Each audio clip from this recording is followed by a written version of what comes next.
नमस्ते दोस्तों, मैं हूं जीवन ठाकुर और दोस्तों आज हम लोग पढ़ने जा रहे हैं चैप्टर नंबर 4 जिसका नाम है देहात और शहर।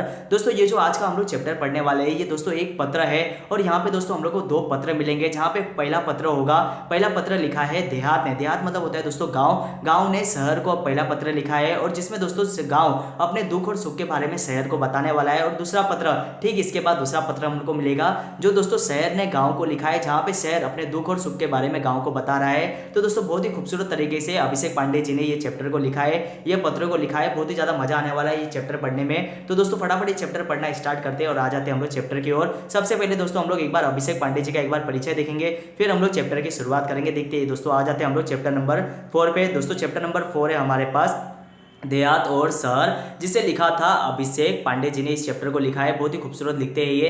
देखते हैं इनका जन्म कहाँ पे हुआ था। तो जन्म इनका हुआ है 29 जनवरी 1992 में इनका जन्म हुआ है। कहाँ पे? तो मुंबई में, हमारे शहर के ये मुंबई महाराष्ट्र में इनका जन्म हुआ है। परिचय समसामयिक, समसामयिक मतलब होता है दोस्तों करंट सिचुएशन, आज के हालातों पे ये अपने निबंध लिखते हैं, ये अपने लेख लिखते हैं, अपने चैप्टर ये कहानियां लिखा करते हैं। समसामयिक विषयों पर अभिषेक पांडे जी की विशेष अभिरुचि मतलब होता है बहुत ही ज्यादा इनको इंटरेस्ट था लिखने का, ये उसी चीजों पे ये लिखा करते हैं। एवं लेखन रहा है मतलब ये उन्हीं चीजों पर ये लिखते भी है। देखते हैं प्रस्तुत मतलब आज के जो पत्र है, आज के दो पत्र है उसमें हम लोग को क्या पढ़ना है देखते हैं।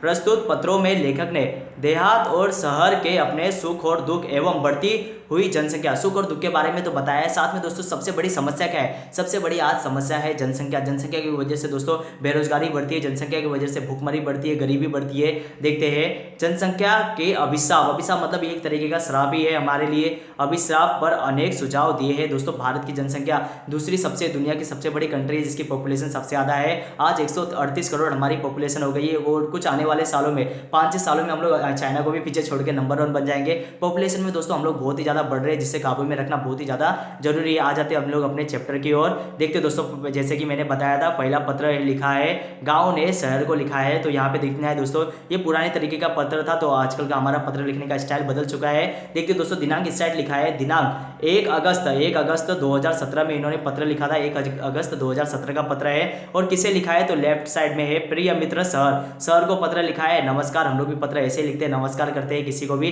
देखते हैं अब आ जाते हैं हमारे मेन चैप्टर की ओर। देखते दोस्तों यहाँ पे अब बात कही है, यहाँ पे देहात अपनी कहानी बताएगा। कल तुमसे बात हुई, तुमसे बात करके बहुत अच्छा लगेगा, ऐसा कहते हैं गाँव। कब मेरे सुख दुख के संबंध में आपने पूछा, मेरे सुख दुख के संबंध में पूछा, तुमने मुझसे पूछा, मुझे जानकर बहुत ही अच्छा लगा। अब ये थैंक यू कहेगा। धन्यवाद, बहुत सारी बातें मन में, बहुत सारी बातें मैं तुमको बताना चाहता हूँ। सब कुछ दूरध्वनि मतलब फोन पर बताना मुश्किल है, ऐसा ये कहते हैं। कल इनकी बात हुई होगी, किससे? तो दूरध्वनि, मोबाइल से इन लोगों ने बात किया होगा एक दूसरे से, पर कहना मुश्किल है। एक मोबाइल पर बात करना ये सब मुश्किल है, इसलिए मैं क्या कर रहा हूँ अपनी दुख और सुख के बारे में तुम्हें पत्र लिख रहा हूँ। सोचा पत्र ही लिखूं, पत्र लिख के अपने दुख के बारे में बताऊं तुम्हें। मैं अपना दुखड़ा क्या रहूं, मेरे पास तो इतने सारे दुख है। दोस्तों गांव में हर एक चीज़ की कमी है, पानी की उनको अच्छा नहीं मिलता। आप लोग देखेंगे महाराष्ट्र में हम लोग रहते हैं, महाराष्ट्र के दोस्तों कितने ऐसे गांव है जहां पे दोस्तों गर्मी के सीजन में पानी मिलता ही नहीं, पानी का अकाल पड़ जाता है। लोगों को कितने कितने किलोमीटर जाके पानी लाना पड़ता है। बिजली की तो समस्या हर एक शहरों में होती है, बिजली की समस्या तो सोचिए दोस्तों गाँव में तो बिजली की समस्या होती ही होंगी। चलिए इस बार कुछ अच्छी बातें भी तुमसे साझा करता हूँ, कुछ अच्छी बातें भी है गाँव ऐसा कहता है जो तुमसे बताना चाहता हूँ। डिजिटल क्रांति मतलब दोस्तों होता है इंटरनेट का मोबाइल टेक्नोलॉजी का बहुत ज़्यादा इस्तेमाल होने लगा है। क्रांति का थोड़ा असर हमारे गाँव में भी दिखाई पड़ने लगा है, गाँव भी थोड़ा थोड़ा इसे डेवलप होते जा रहा है डिजिटल में। देखते हैं मोबाइल के माध्यम से नित नवीन मतलब हमेशा नए सूचनाएं मतलब इन्फॉर्मेशन हम तक पहुंचने लगी, जानकारी हम तक पहुंचने लगी है। देखते आगे। स्वस्थ ग्राम एकदम साफ सुथरा गांव रहेगा तो एकदम हेल्थी वो गांव भी रहेगा। परियोजनाएं घर घर पहुंचने लगी, सरकार द्वारा एक परियोजना चलाई जा रही है स्वस्थ ग्राम जिसमें दोस्तों यहाँ पे टॉयलेट बनाए जाते हैं, तक पहुंच गई है, घर घर तक पहुंच गई। ग्रामजन मतलब गांव के लोग, जन मतलब लोग, ग्रामजन भी शिक्षा, स्वास्थ्य, रोजगार, शिक्षा मतलब एजुकेशन, स्वास्थ्य मतलब हेल्थ के बारे में, रोजगार मतलब नौकरी के बारे में, खेती के नवीन औजारों, खेती के नई टेक्नोलॉजी जो आ रही है, औजार हथियार आ रहे हैं, और खेती के हल होते हैं दोस्तों, ट्रैक्टर होते हैं, औजार और आधुनिक खेती की पद्धति। आधुनिक मतलब जो टेक्नोलॉजी होंगी, आधुनिक मतलब नई नई नई जो टेक्नोलॉजी होगी जो बहुत ही तेज़ी से खेती को मदद आसानी से बढ़ाने में मदद करेगी। खेती की पद्धतियों को थोड़ा थोड़ा जानने लगे हैं। गाँव के लोग भी धीरे धीरे टेक्नोलॉजी में आगे बढ़ रहे हैं। घर घर में शौचालय जैसी सुविधाओं के प्रति लोग जागरूक हो रहे हैं। घर घर में सबने शौचालय बना के रखा है। स्वच्छग्राम मतलब दोस्तों खुले में शौच नहीं करना, ये सब बातें होती है। देखते हैं हालांकि आज भी बहुत सारी समस्या ऐसा कहते हैं। हालांकि कुछ परेशानियां अब भी वहीं की वहीं है। कुछ परेशानियां आज भी गांव के पास है जो पुराने जमाने से चली आ रही है। आज तक उसकी निपटारा अब तक हुआ नहीं है। जैसे कि पीने का पानी दोस्तों, ये प्रॉब्लम तो पूरे शहरों में होती है तो गांव में तो होना लाजमी है। देखते हैं पीने का पानी लाने के लिए दूर दूर तक जाना पड़ता है। हमारे महाराष्ट्र के हम लोग दोस्तों महाराष्ट्र में रहते हैं, किसको ये सब छुपी हुई बातें हैं कि हमारे गांव के लोगों को कितने किलोमीटर 15-15 20-20 किलोमीटर जाना पड़ता है। आधे एक घंटे तक उन लोग जाते हैं, पानी लेकर आते हैं। सोचो पूरे दोस्तों उनका पूरा दिन यही पानी लाने में ही चला जाता है। देखते हैं आगे, मेरे यहाँ विद्यालय तो है पर उसमें आवश्यक सुविधाएं नहीं। विद्यालय तो है लेकिन उसमें आवश्यक सुविधाएं नहीं। ये तो दोस्तों शहरों की कहानी भी ऐसी है। अच्छे अच्छे टीचर मिलना बहुत ही ज़्यादा मुश्किल हो जाता है। देखते हैं यहाँ पे महाविद्यालय मतलब बड़े बड़े यूनिवर्सिटीज़। महाविद्यालय तो हमारे गाँव से बहुत दूर है।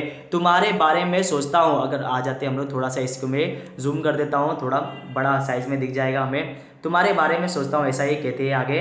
देखते हैं यहाँ पे, तुम्हारे बारे में सोचता हूँ तो लगता है तुम्हारे पास अत्याधुनिक मतलब नई नई टेक्नोलॉजी, अत्याधुनिक और अच्छी सुविधाएं, विकसित तकनीक है। तुम्हारे पास हर एक जो भी टेक्नोलॉजी, हर एक चीज़ें तुम्हारे पास बहुत ज़्यादा डेवलप है। हमसे तो बहुत ज़्यादा तरक्की पे हो तुम लोग। हे तुम्हारी दिन दुनी रात चौगनी मतलब दिन रात आपकी बहुत ही ज़्यादा डेवलपमेंट हो रहा है। तुम्हारे इधर उन्नति मतलब बहुत ज़्यादा आप लोग विकसित होते जा रहे हो रही है। तुम कितने सुखी हो, ऐसा गांव शहर को कहता है और हम शहर वाले लोगों को भी पता है हम कितने ज़्यादा सुखी है। हमारे यहाँ भी प्रॉब्लम वैसी की वैसी ही है जैसा उन्हें लगता है। दिखते हैं यातायात के जो भी आधुनिक साधन है दोस्तों, हर एक सुविधा। गाँव में तो दोस्तों यहाँ पे ट्रेन नहीं होगी, गाँव में बस नहीं होगी, अच्छी अच्छी सड़कें नहीं होंगी, लेकिन हमारे पास ये सारी सुविधाएं तो है। ये तो बात सही है। यातायात के आधुनिक साधन, पक्की चौड़ी सड़कें हमारे पास ये बड़े बड़े शॉपिंग मॉल दोस्तों गाँव में तो होते नहीं है। और 24 घंटे बिजली की सुविधाएं तुम्हारे शान में 4 चांद लगा देती है। ये बात तो ये दोस्तों 24 घंटे बिजली तो होती है। किन जगहों पे, किन शहरों पे कोई ये सुविधाएं मिलती नहीं है, ऐसी भी बात है।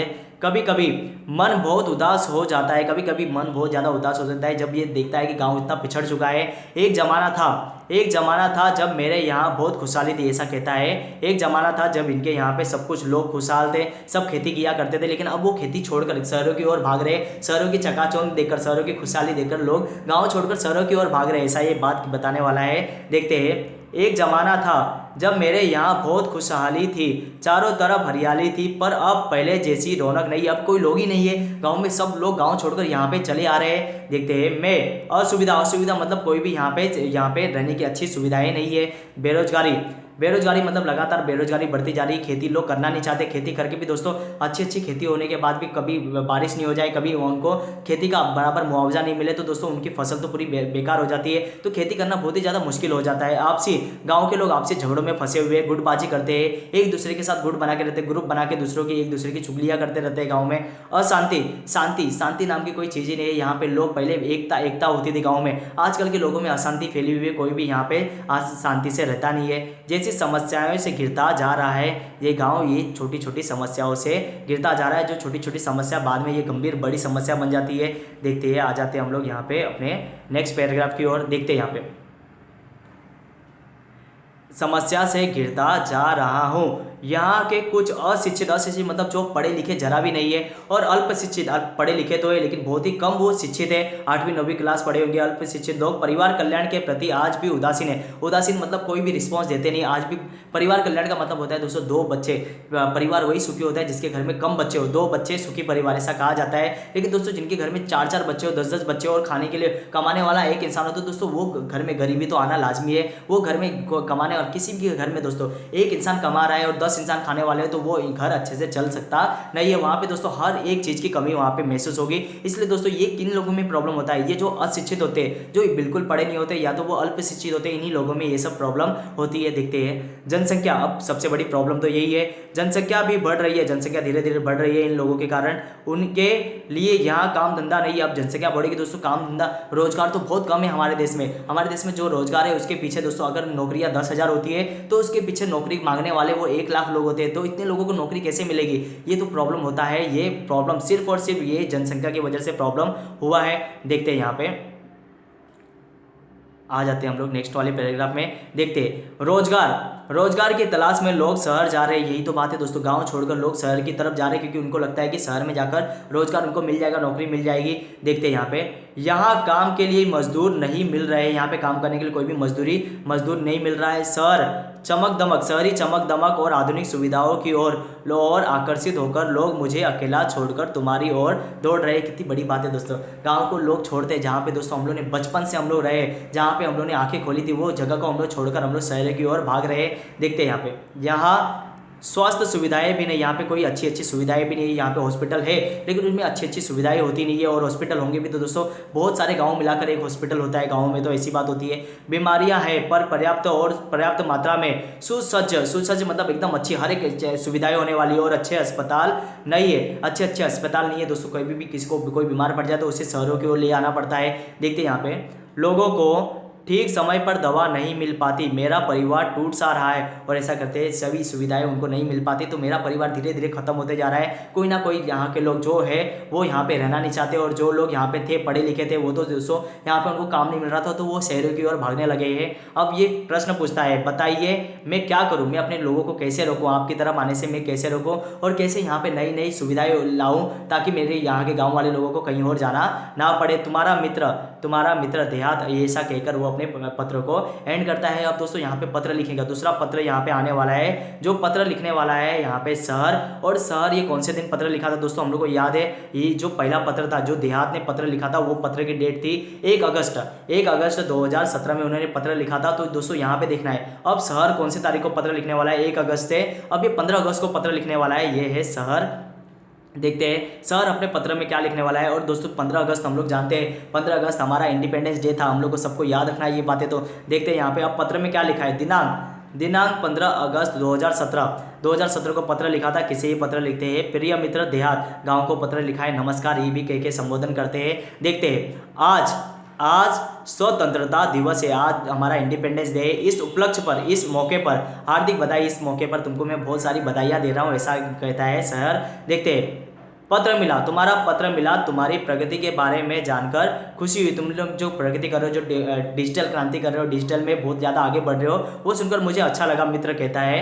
देखते परिवर्तन सृष्टि का नियम है, परिवर्तन ये दुनिया है ना, संसार का नियम है, हर एक चीज में धीरे धीरे परिवर्तन आएगा ही, ऐसा ये कहते हैं। भला तुम्हारी स्थिति क्यों ना बदलती, क्यों ना तुम्हारी स्थिति बदलती, अब तुम लोग भी धीरे धीरे तरक्की करोगे, ऐसा ये गाँव कहता है, ऐसा शहर कहता है गाँव को।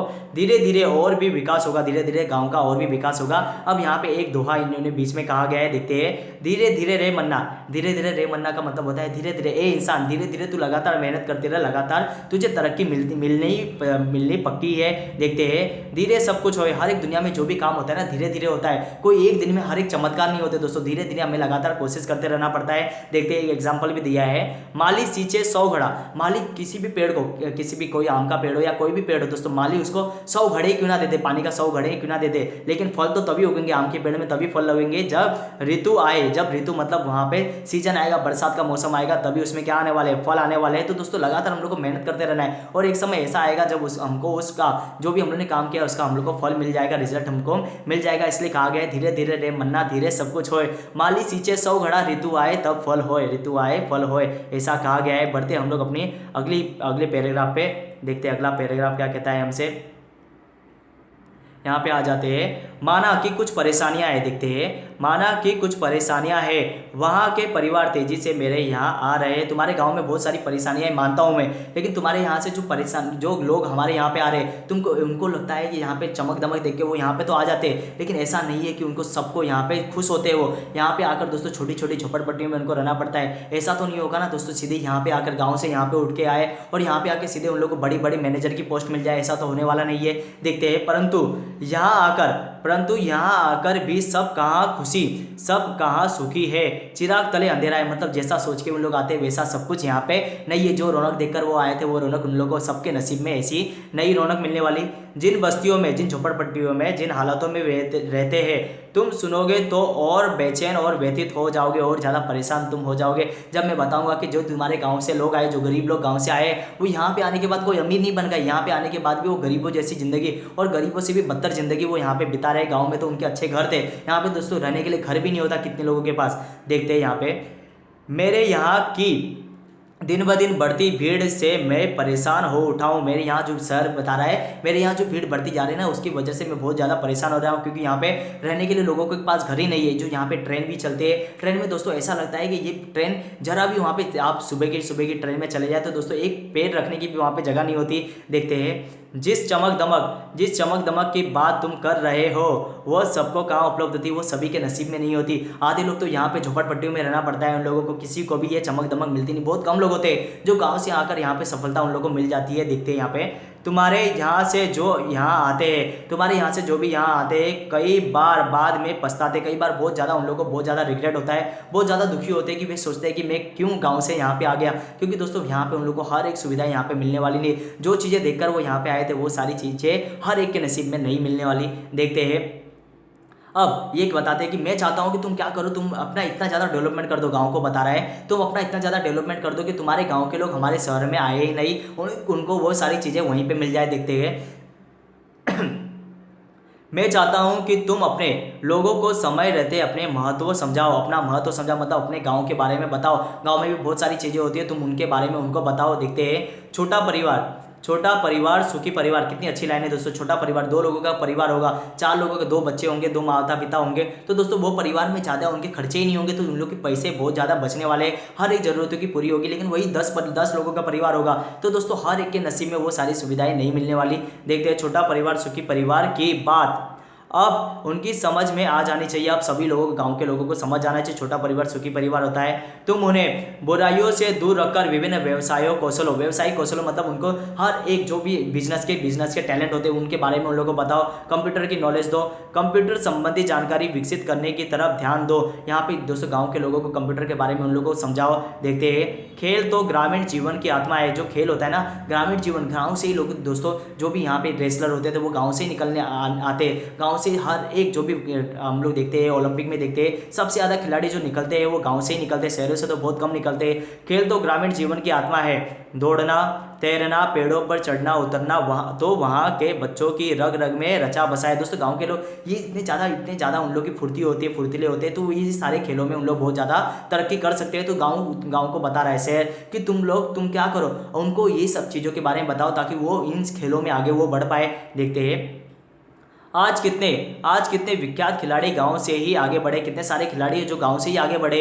उनको प्रोत्साहित करना तुम्हारी नैतिक जिम्मेदारी, तुम्हारी सबसे पहली जिम्मेदारी है कि तुम उनको और ज़्यादा मोटिवेट करो, और ज़्यादा प्रोत्साहित करो ताकि वो भी अपना ध्यान खेल में लगाए, ताकि देश को तरक्की करने में मदद मिले, तुम्हारा गाँव डेवलप हो जाए। देखते हैं, आगे बढ़ते हैं हम लोग आगे वाली लाइन में। देखते हैं यहाँ पे, खेल संबंधी कहाँ है, खेल संबंधी मार्गदर्शन देकर हमारा देश अंतर्राष्ट्रीय स्तर पर प्रगति कर सकता है। खेल संबंधी मार्गदर्शन देकर हमारा देश अंतर्राष्ट्रीय स्तर पर प्रगति कर सकता है। अंतर्राष्ट्रीय स्तर मतलब होता है इंटरनेशनल लेवल पर। हमारे देश के खिलाड़ी ओलंपिक में जाएंगे, ओलंपिक में मेडल जीतेंगे, गोल्ड मेडल जीतेंगे। बहुत कम होते हैं हमारे देश के खिलाड़ी जो गोल्ड मेडल ला पाते हैं। तो तुम गाँव हो, तुम्हारा ये फर्ज बनता है कि तुम उन्हें और ज़्यादा उनको मोटिवेट करो ताकि वो और अच्छा खेल खेले, अच्छा प्रदर्शन करे और हमारे देश के लिए बहुत ज़्यादा गोल्ड मेडल वो लेके आ पाए। देखते हैं, अपने गाँव को एक परिवार समझकर उसे विकसित करने का प्रयत्न करो। अपने गांव को एक परिवार समझो, एक अपना परिवार समझो, और जिसकी वजह से तुम क्या करोगे, उसको और डेवलप करने में तुम बहुत ज़्यादा अपना योगदान दोगे। ऐसा शहर कहता है गांव से। देखते हैं इसके बाद क्या कही गई ये बात। देखते हैं, करना होगा अपना परिवार समझकर तुम्हें उसको डेवलप करना होगा। देखते हैं, तुम्हारी और मेरी समस्या का मूल कारण दिनों दिन बढ़ती आबादी, अशिक्षा और गरीबी। दोस्तों सही बात है, आबादी बढ़ना और जनसंख्या का बढ़ना सबसे बड़ा, कोई गांव हो या शहर हो, सबके लिए यही समस्या है, आबादी का दिनों दिन बढ़ते रहना। अशिक्षा मतलब दोस्तों यहाँ पे पढ़े लिखे लोगों की होना कमी, पढ़े लिखे लोगों की कमी होगी तो दोस्तों आपको लगता है आप 8 स्टैंडर्ड 10 स्टैंडर्ड तक पढ़ने के बाद आपको कोई अंबानी होगा, मुकेश अंबानी रिलायंस कंपनी का मालिक, वो आपको सीधा मैनेजर की पोस्ट तो नहीं दे देगा ना। आपको पढ़ा लिखा होना बहुत ज़्यादा जरूरी है। और गरीबी दोस्तों यहाँ पे गरीबी का मेन रीजन है दोस्तों आबादी का बढ़ना। आबादी बढ़ने की वजह से गरीबी तो अपने आप बढ़ने वाली है। हर एक लोगों को रोजगार नहीं मिलेगा तो गरीबी बढ़ते जाएगी। गरीबी है, मेरे यहाँ लोग रोजगार की तलाश में आना कम कर दे। ये तभी होगा जब तुम अपने गांव को डेवलप कर दोगे। तुम गांव वालों को सहकारिता मतलब दोस्तों साथ में काम करना, एक दूसरे का साथ मिलाकर, हाथ से हाथ मिलाकर काम करना, उसे कहते हैं सहकारिता का महत्व समझाओ। सहकारिता पर आधारित छोटे छोटे व्यवसाय, जो छोटे छोटे व्यवसाय होते हैं जो सब लोग मिलकर कर सकते हैं, उसके बारे में उन लोगों को समझाओ। तुम अपने यहाँ शुरू करवाओ ताकि तुम अपने यहाँ शुरू करो छोटे छोटे व्यवसाय ताकि कृषि आधारित अनेक तुम अपने यहाँ शुरू करवाओ ताकि कृषि आधारित अनेक लघु लघु मतलब होता है छोटे छोटे बिजनेस स्टार्ट हो। फलोत्पादन मतलब फल का उत्पादन, फल की यहाँ पे दोस्तों लोग फलों को उगाए, फलों को बेचे, पैसे कमाए। औषधि वनस्पति, ऐसी वनस्पति उगाए जिनका जिनका हम लोग मेडिसिन में यूज कर सकते हैं। तो दोस्तों लोग आएंगे, मेडिसिन की बड़ी बड़ी कंपनी आएगी, उनसे वो औषधि वो खरीदेगी, तो दोस्तों गाँव में बहुत ज़्यादा पैसा मिल जाएगा उनको। औषधि वनस्पतियों की खेती करें, पशुपालन जैसे अनेक व्यवसाय शुरू किए जा सकते हैं। गांव में दोस्तों पशुपालन किया जाता है। गांव में आप लोग हर एक लोग जितने भी गांव में लोग रहते हैं उनके कुछ ना कुछ पशु उन लोग पालते होंगे। तो दोस्तों यही सी छोटे से बिजनेस को और बड़ा क्यों ना बनाया जाए, और बड़ा उन लोग बना सकते हैं।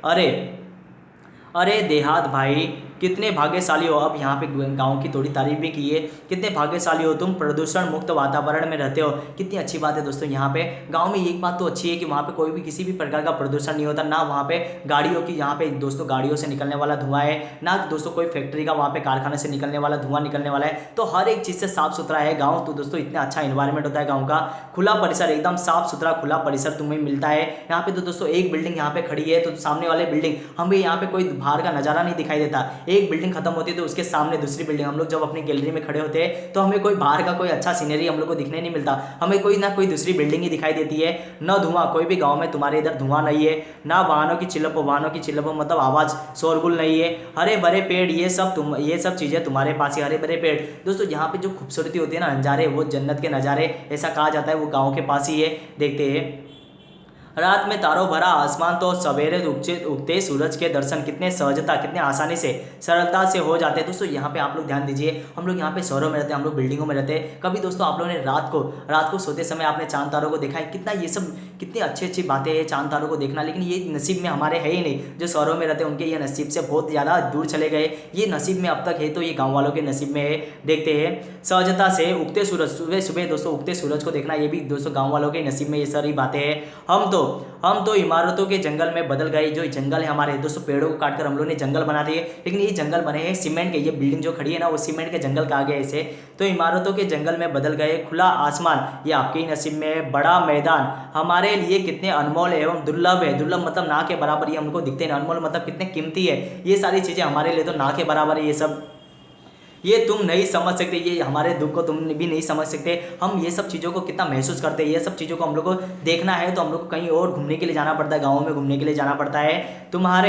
तुम्हारे तहसील और क्षेत्र में, तुम्हारे यहाँ के एरिया के क्षेत्र के लोगों को चाहिए कि वे अपने क्षेत्र का सर्वांगी मतलब हर एक जगह से, चारों तरफ से वो क्या करें, विकास करें, डेवलप करने के लिए अपने जनप्रतिनिधि का मतलब होता है जिन लोगों को आपने चुनकर पॉलिटिशियन बनाया है, जिन लोगों को चुनकर आपने इलेक्शन में खड़ा किया था, उन लोगों को आप लोग बात करें, उन लोगों को कहे कि हमें मदद कीजिए। और वो जनप्रतिनिधि जो होते हैं वो ऐसे तो आपको मदद करने वाले नहीं है, वो 5 साल के बाद ही आपको मदद आपकी दिलाएंगे। देखते हैं जनप्रतिनिधि का सहयोग ले, बहुत कम होते हैं जनप्रतिनिधि जो अच्छे होंगे आजकल के दोस्तों जनप्रतिनिधि, आप लोग सभी लोग जानते हैं। देखते हैं तुम्हारे यहाँ जो बच्चे विद्यालय में पढ़ रहे हैं, यदि अभी से उन्हें सही दिशा, अभी से दोस्तों जो गांव में बच्चे पढ़ रहे हैं तो उनका पहले से गांव में पढ़ने का इंटरेस्ट बहुत कम होता है। अगर तुम उन्हें सही तरीके से मार्गदर्शन दोगे, अगर गाइडेंस बराबर से दोगे तो दोस्तों वो बच्चे अपने गाँव की तरक्की में बहुत बड़ा योगदान निभा सकते हैं। देखते हैं उन्हें सही दिशा, उचित मार्गदर्शन दिया जाए तो भविष्य में वे ही हम सबकी व्यथा कम कर सकते हैं, हम सबके दुख दर्द को वो ही कम कर सकते हैं। वे ही हमारे आशा का स्थान है, वे ही हमारे आशा के स्थान है, मतलब हमारी उम्मीदें उनसे ही है। देखते हैं मुझे पूरा विश्वास है कि उन पर अवश्य ध्यान दिया जाएगा। जो बच्चे लोग हैं उन पे आप जरूर ध्यान दोगे, ऐसा कहकर ये पत्र को एंड करते हैं। और आखिरी में क्या लिखते हैं वे, गांव शहर को लिखेगा। देखते हैं शहर गांव को आखिरी में क्या कहेगा, तुम्हारा शहर तुम्हारा अपना शहर, ये बात करके यहाँ पे शहर अपने पत्र को खत्म करता है। तो दोस्तों यहाँ पे 2 बहुत ही खूबसूरत पत्र थे जो पढ़ने में दोस्तों बहुत ही ज़्यादा मज़ा आया है। और दोस्तों पूरी उम्मीद करता हूँ ये जो आज के पत्र थे ये आप लोगों को भी पढ़ने में बहुत ही ज़्यादा अच्छा लगा होगा। अगर दोस्तों ये आज का वीडियो आपको पसंद आता है तो दोस्तों हमारे वीडियो को लाइक कीजिए और हमारे चैनल को सब्सक्राइब कीजिए। आपका दोस्तों एक सब्सक्राइब हमें और ज़्यादा मोटिवेट करेगा। हम लोग यूँ ही इसी प्रकार आपके लिए नए नए वीडियो बनाते रहेंगे। तो दोस्तों मिलेंगे हम लोग कल के लेक्चर में, जहाँ पे दोस्तों हम लोग किसी और चैप्टर को यहाँ पे कंप्लीट करेंगे। तो दोस्तों मिलते हैं हम लोग कल के लेक्चर में, तब तक के लिए दोस्तों अपना बहुत ही ज़्यादा ध्यान रखिए। मिलेंगे हम लोग कल के लेक्चर में।